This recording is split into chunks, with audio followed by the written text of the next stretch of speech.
So back to My Demon Lover.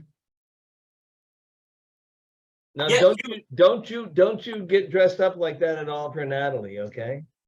As My Demon Lover? Yeah. You know, so I wanted to do movie makeup special effects. I think I told you in my podcast when I did it with you in your podcast. And I was probably 10 years old when that movie came out. My dad had a video store and I was allowed to watch anything. There was no rating system, didn't go for the Iseli kids. We were allowed to watch anything. And dude, it wasn't scary, but it had like movie makeup special effects. To me, I thought of it more like it was a comedy, but it was more like a Scooby-Doo. It wasn't scary at all. It wasn't going to haunt my dreams. And I loved it. And you were the leading man. You had this cute blonde that just fell in love with you, and you were eating out of the garbage. You were a bum, and you still won her over. And I'm like, daggone it, that dude's got something. And you were the man. You were the star. It was so awesome. What every woman wants is a guy that eats out of the garbage, you know? I mean, You turn that around to make her want you, and you told her, I don't want you. I can't have sex with you. Sorry. And she's begging for you. And I'm like, dude, I'm 10 years old. I'm taking notes. How do you do this? Oh, geez. But how was the makeup with that? Was that your first time in like heavy makeup? Was it 12 hours or was it just a mask? you know, the funny thing is, Wes, when I got offered that, and I still, and unfortunately, believe that I never should have done that movie. Although there are a lot of folks that are, and I just, the movie at the time failed. And it actually, we came out the same weekend as The Secret of My Success with Michael J. Fox. Wow. And he kicked our ass, you know, but such is life.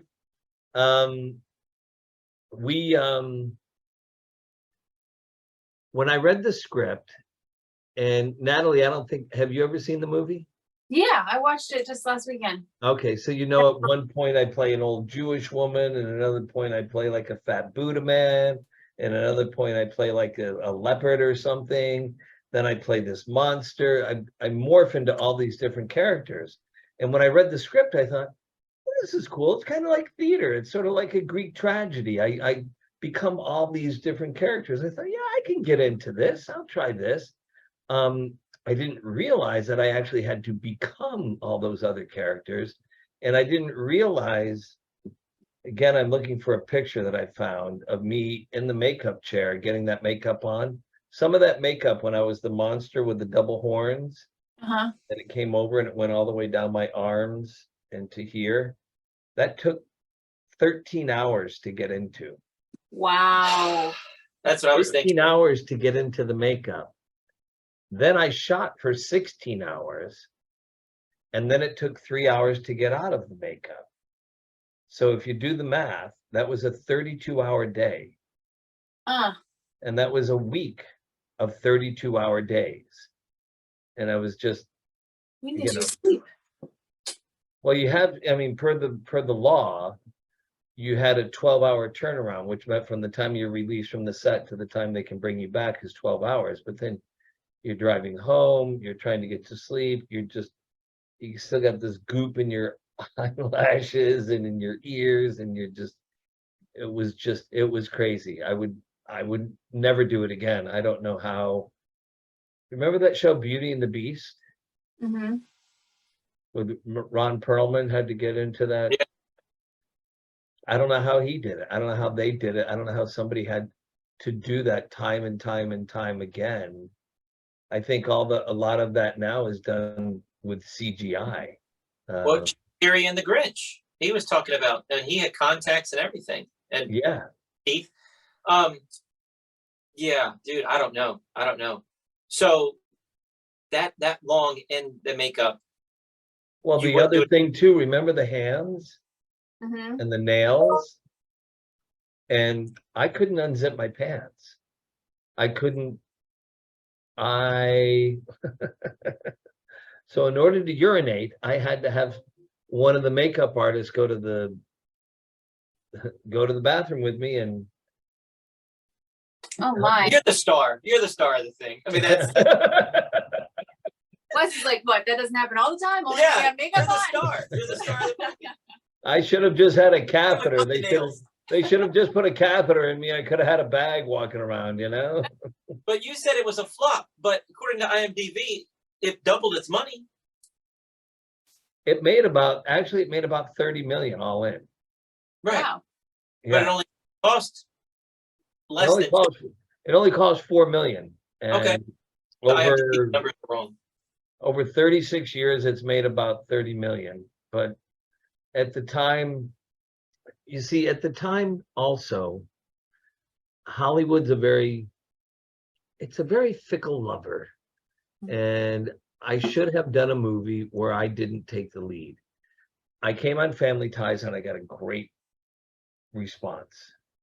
And I became one of the hottest guys on TV at the time. And to go from TV to then the lead in a movie, it was perceived as being very arrogant and very cocky, of like, oh, he thinks he can be a movie star. Where I just thought, well, that's the normal thing to do. You do a TV show, you do a movie. I just thought I had nobody coaching me saying, this is what you do, this is what you don't do. The gentleman who was my manager, who actually died in the first year I was on Family Ties, he was John Travolta's manager. He was other big actors, their managers. And he Wow. would have been able to coach me through that perception in the business. And it would have been smarter of me to imagine if I had come out and done 1 or 2 scenes in a movie with Al Pacino, right? Where the burden was upon Al Pacino to be great in the movie. And I was just seasoning. I wasn't the main course. And that would have been the right choice to make. That would have been the smart choice. Because if the movie failed, it wouldn't have been on me. It would have been on Al Pacino. And they would have said, oh, this kid from Family Ties who came in, he did okay. He did a couple of nice scenes, yada, yada. That's what I should have done. But as they say, hindsight's 20/20, right? Cheers. Well, dude, Yeah. I love the movie. I love it. I love it. Thank you. Well- Thank you for this gift. Thank you for the notes that are attached. He wrote a note on the front. He wrote a note inside, but I have it on the back cover so it stands up. Dude, it means the world to me. I have it on display in the magic room. I Thanks. love you, brother. I love you. I really do. I really do. Let me give So, you a hug. You know, I- looking back on it now, though, Wes, seriously, looking back on it 36 years later, it's fun. And it was fun. And we had a lot of fun, you know? It was a lot of fun. And the guy who was the director, I'm still very good friends with, Charlie Loventhal, is a sweetheart of a guy. The gal who played the female lead, Michelle Little, she's a very, very sweet guy. And there was a lot of, like you said, there's a lot of people, like the guys who did the special effects makeup, they were great guys. Robert Trevor, the guy who played the geeky dude who essentially was the real bad guy, he was a great guy.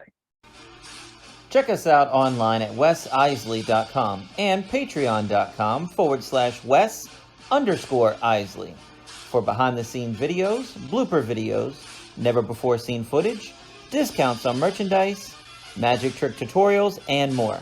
That's Wes Iseli, spelled WESISELI.